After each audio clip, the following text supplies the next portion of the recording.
Alam mo ba na 38 Pinoy seafarers ay nasa cruise ship kung saan may hanta virus outbreak?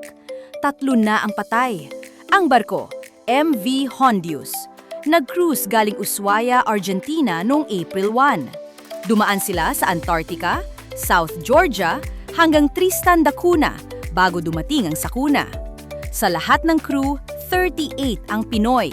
Bolt na manggagawa sa barko, lahat OFW seafarers. Pagdating sa numbers, 7 cases, 2 lab-confirmed hantavirus, 3 patay, 1 critical pa. Pero ano ba talaga ang hantavirus? At bakit takot ang buong mundo? Galing ito sa ihi, dumi o laway na infected na daga. Walang vaccine, walang specific antiviral.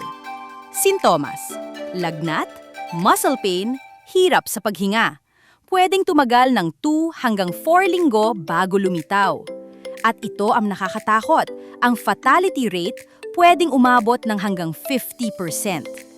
Pero ayon sa DOH, 0 kaso ng hantavirus sa Pilipinas this 2026. Pero ang WHO mismo nagsabi, pwedeng mahawa human to human, kahit bihira lang. Ikaw, dapat bang mag-alala ang Pinas? O kayang makontain ito ng DOH?